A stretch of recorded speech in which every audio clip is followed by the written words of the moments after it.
After a long tow-out behind the team's hydrogen-powered chase boat, Chase Zero, the sails were hoisted and sheeted on.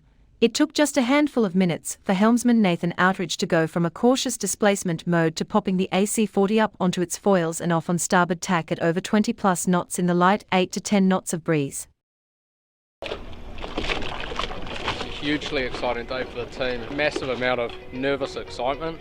We're now getting towards the final end of the commissioning phase, so we want to tow test the boat to make sure that it behaves how we sort of think it will on the foils, but like any high performance boat, you just don't know what's going to come our way today. So very excited, very nervous, and hopefully we're still smiling at the end of it. Changes?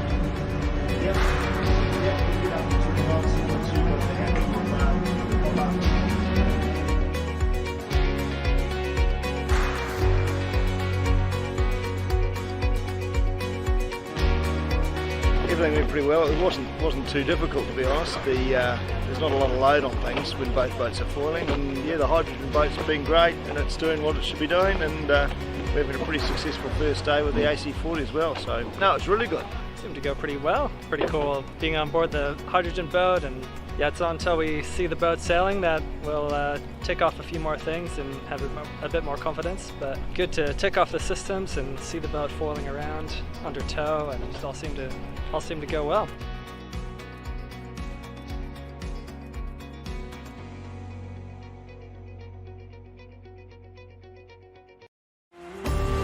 This is your weekly Sailing World on Water for September 23, 2022.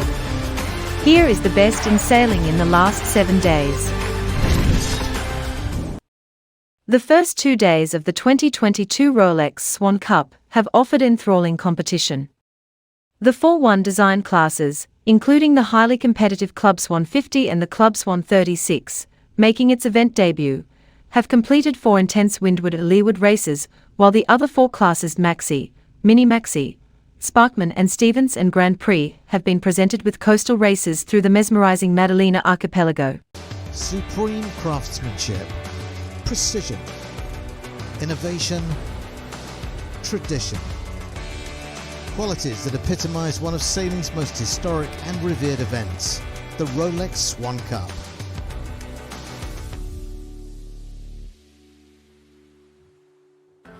This highly anticipated regatta, bringing together more than 90 of the world's finest swan yachts, has got underway on Sardinia's Costa Smeralda after a 4-year absence. And from the start, this amazing collection of yachts, big and small, modern and classic, lit up the 21st edition with colour and spectacle in perfect sailing conditions. Whilst the majority of the fleet have been sailing scenic coastal courses, the One Design classes have been competing on a windward-leeward racetrack, with attention on the ClubSwan 36 class making its event debut. G-Spot has made an early impression, but is being chased hard by Farstar. This cutting-edge seafoil design epitomises Nautor Swan's constant quest for innovation and reflects just how far the marque has evolved since its original 36-foot design of the late 1960s. Also sailing windward lewards, the incredibly competitive ClubSwan 50 class, crewed by some of the world's leading tacticians. We're going to guide inside of it. With Balthazar leading the 15-strong fleet after 4 races. This event, bringing together long-standing partners Rolex, Nautor Swan and the Yacht Club Costa Smeralda, has made an enthralling start. Join us again for more updates from the Rolex Swan Cup 2022.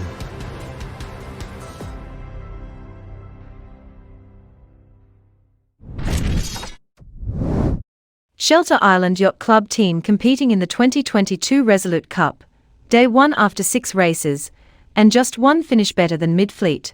The team was in 9th place, 3 places removed from a coveted spot in the Gold Fleet. With a 2-time Olympian at the helm and a summer of practice to get ready, this wasn't the way things were supposed to go for the venerable club at the eastern end of Long Island. Here is the New York Yacht Club's report of days 1 and 2.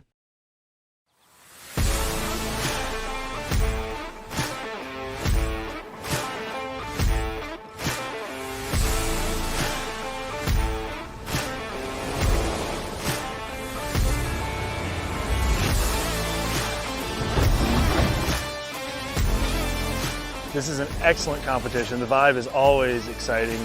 Clubs from around the country send some of their best amateur sailors. It's continually gotten better as word's gotten more and more out. And of course, the New York Yacht Club and the crew here at Harbor Court always put on the best event. We're pumped, we're ready, and let's go sailing.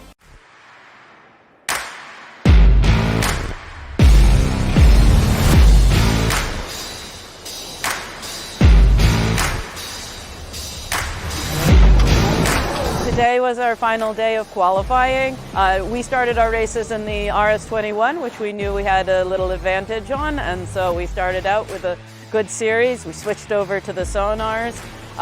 We made some adjustments from our tactics yesterday, and we were excited to know when we crossed the finish line in the final race, we'd made the gold fleet.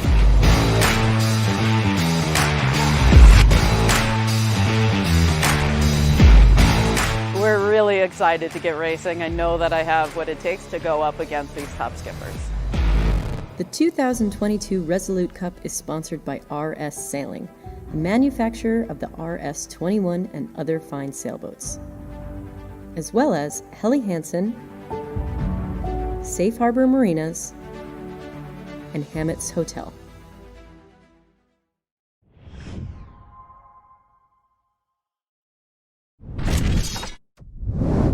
After a long day on Thursday, with 2 more races eventually sailed, Laurent Hay from France remains second to leader Spain's Miguel Fernandez Vasco, while Paul McKenzie from Australia remains third. It was a day defined by changeable winds and a close and intense battle between Fernandez and Hay, resulting in Fernandez taking a 2-point lead after 4 races. Vicino al pin e ho virato subito verso destra. Poi con una buona pressione sono riuscito a rimanere comunque alto sulla pioggia che è andata a destra e sono anche riuscito in velocità a sfilare i primi che erano a sinistra. Quindi ho girato la prima bobina primo, nella poppa ho perso 2 barche perché mi hanno passato barche 75.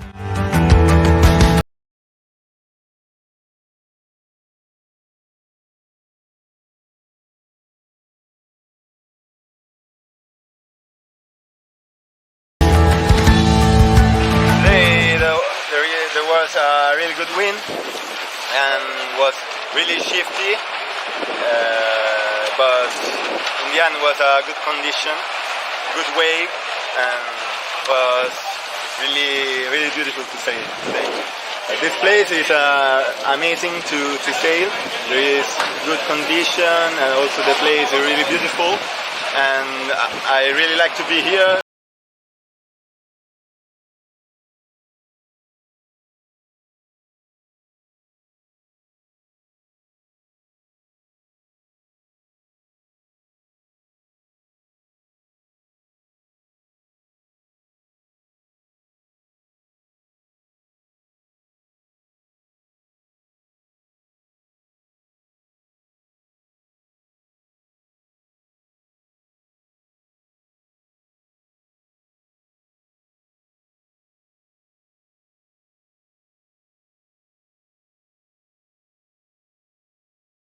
Wooden fin for a start off, and I thought, and I spent a winter doing that up, and then but then I found out it was too slow. So there was a nice bunch of guys in New Zealand and really good fleet, close racing. So I thought, well, let's get into it, and so I was able to buy one of the Olympic fins, and now I'm hooked. Today was interesting. It was an up day for me in the first race, and then the second race I found out what life's like in the sewer, and I was back there rucking it out with all the other guys, but they're all good competitors, and they're all very good yachtsmen, and they know these fins, they sail them downwind amazingly.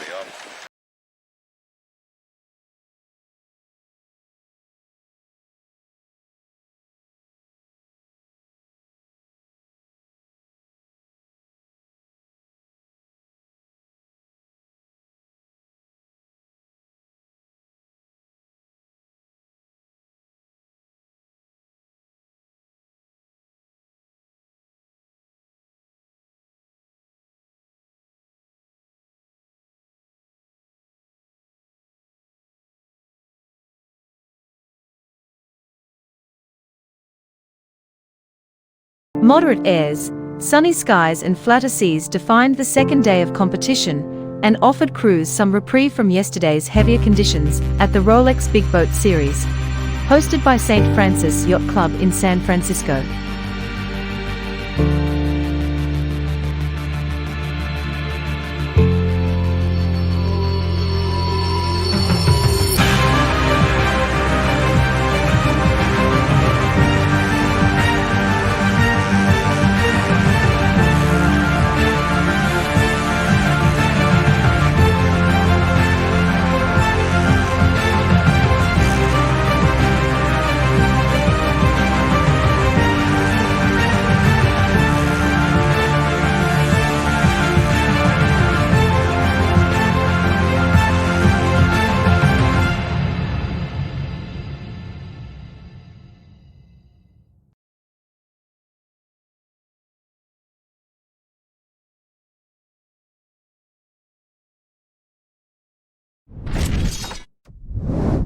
On a shifty, puffy and generally frustrating day on Narragansett Bay, the key to success in the 2022 Resolute Cup was patience and conservative decision-making, at least according to the two skippers currently occupying the top two slots.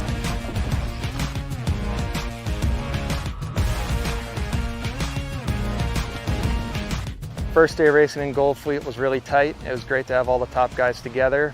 All the results were all over the place. Definitely a long day. We had the northerly fighting with the sea breeze for an extended period of time. Current definitely made everything a little bit more interesting and added some aspects that weren't even here on the last 2 days. It was really nice to get to sail north of the bridge, have a different venue, have a little more smooth water. And I think it led to some very tight racing that was very competitive. We're looking forward to finishing it out tomorrow.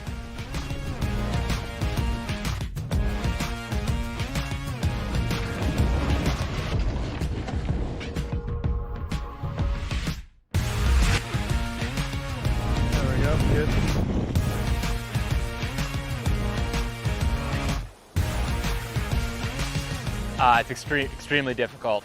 Today was the first day of Gold Fleet racing, and the talent level in Gold Fleet is super high. I mean, you look at the teams crossing the line, you know, last, second to last, third to last, they're full of extremely talented sailors. You know, every boat in Gold Fleet is capable of winning races.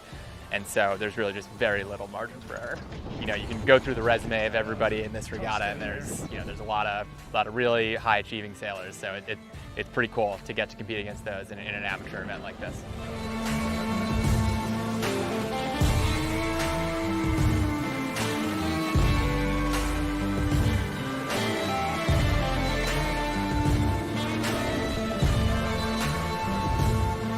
The 2022 Resolute Cup is sponsored by RS Sailing, the manufacturer of the RS-21 and other fine sailboats, as well as Helly Hansen, Safe Harbor Marinas, and Hammett's Hotel.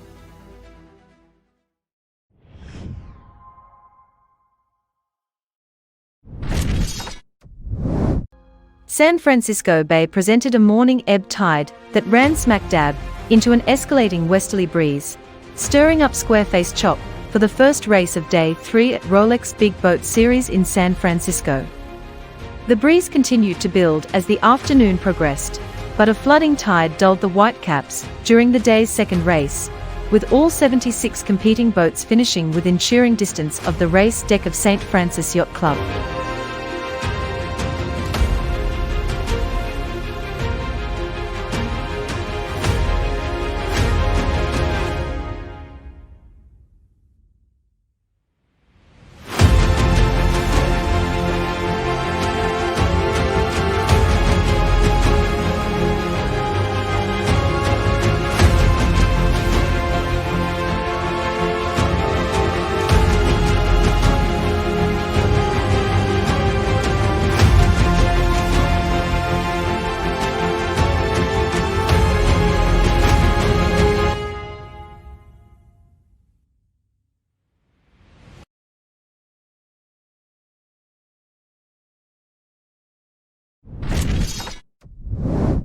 The 21st edition of the Rolex Swan Cup continues to deliver an exceptional level of competition. Close contests across all classes and excellent sailing conditions have characterized the 3 days of racing held thus far. Exceptional yachts, sailed by passionate crews. Gripping racing in stunning scenery. The world-class qualities on show at the Rolex Swan Cup.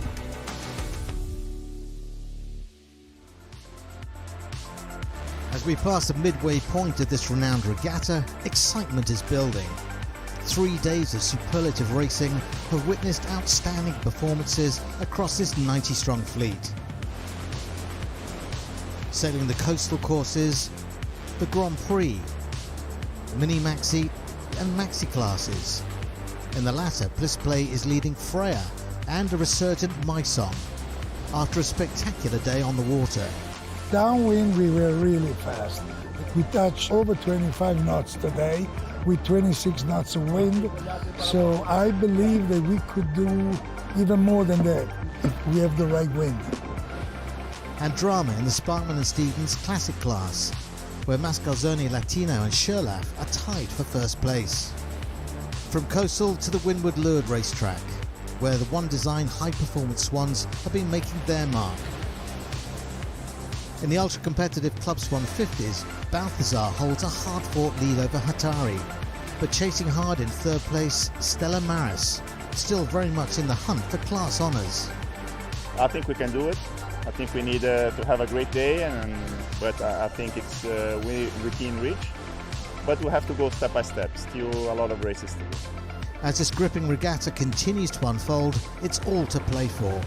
Join us again for the final update and race winners of the Rolex Swan Cup 2022.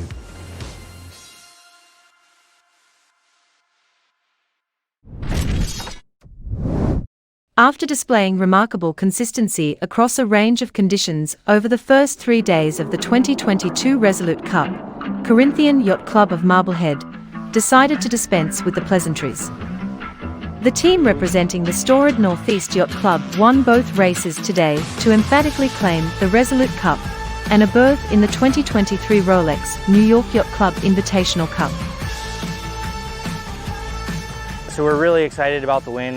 Very close racing with the San Diego Yacht Club and tricky conditions out there, so we're stoked to come away with a 1-1 to seal the regatta. This has been a goal of the club for a really long time. Long work to get here and a lot of hard work from everyone at our club, not just the 4 sailors. So we're really happy and really excited to qualify for the Invitational Cup and can't wait to get back to the club.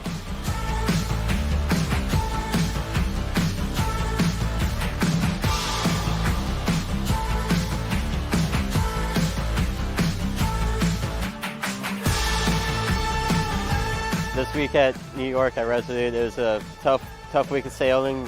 We did our best. We managed to get the win in the silver fleet, so we're very happy as a team. The excitement was nonstop. Every race, you knew you had to do well. You couldn't afford any mistakes out there on the race course. And then this whole time preparing for the event, we really, as a team, I thought got together a lot. We did what we thought we needed to do, and we kind of went from there.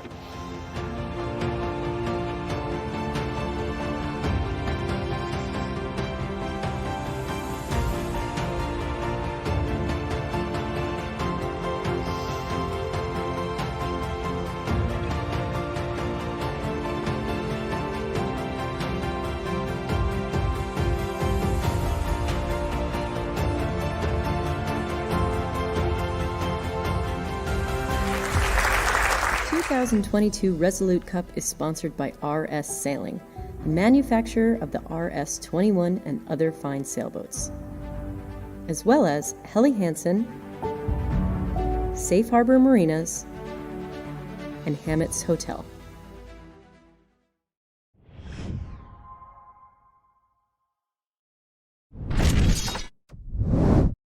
A memorable 21st edition of the Rolex Swan Cup reaffirmed the event's status as one of the world's most complete sailing competitions.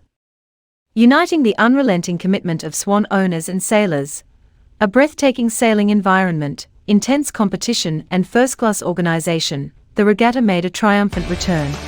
Within the most passionate echelons of sailing, there has always been a pursuit of perfection, superlative design, performance, craftsmanship, occasion, a quest that has been impeccably borne out at this year's Rolex Swan Cup.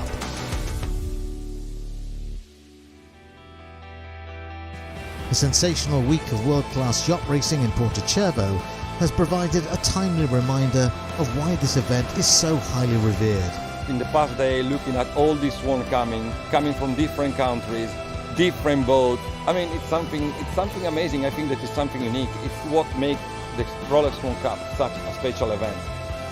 More than 90 yachts have enjoyed champagne sailing and each other's company in a feast of yacht racing provided by partners Rolex, Nautilus Swan and the Yacht Club Costa Smeralda. The array and variety of yachts has been breathtaking, and the performances equally remarkable. The Maxis have graced the Maddalena archipelago with elegance and majesty, with Freya proving best in class. Joining them, Mascalzone Latino, Flo and Krilia have enjoyed success in their respective classes too. And in the One Design division, the racing has been thrilling, both in terms of action and closeness of competition.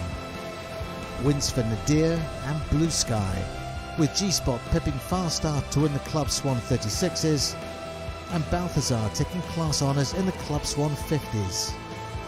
Plaudits for all class winners, but unanimous consensus that the biggest winner here has been the event itself, the Rolex Swan Cup 2022.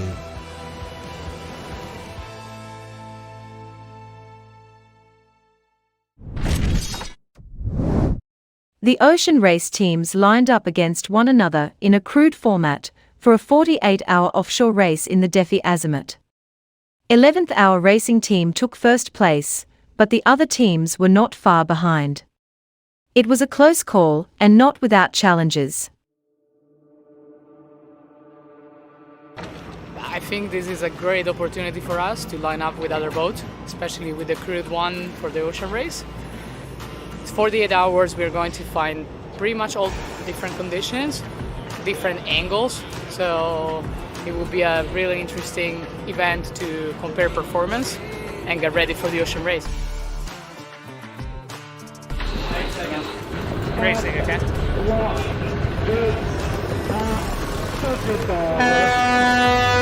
really important we kind of try and stick to our own mode, but you know, most of the work we've been doing this year has been on our own and figuring it out using the data and our feelings.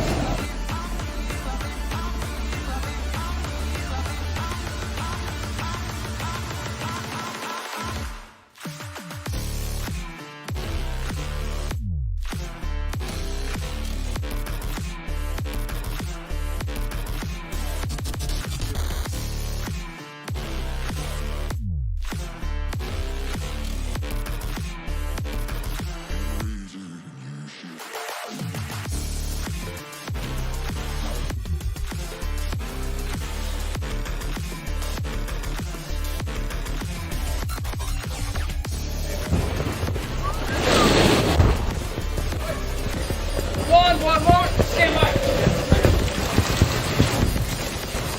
Already going.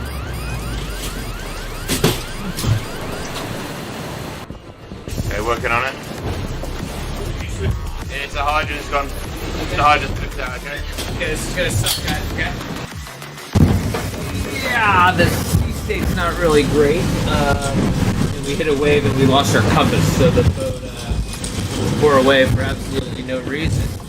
And we're lucky to have saved it.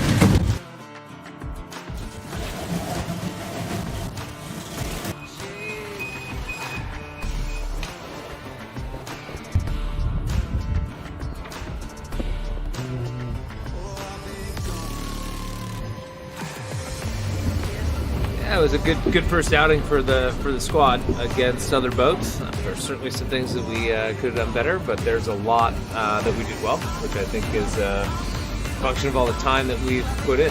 365 days ago, we couldn't even finish this race. It was great to see how we lined up against some of the other boats, not only in our division, but some of the solo guys, and it was nice to kind of figure out, yeah, generally speaking, it was a very confidence-inspiring outing. I mean, we're proud of the accomplishment, happy for the victory, but we also know that we got a lot to work on too, and that this is only the first step.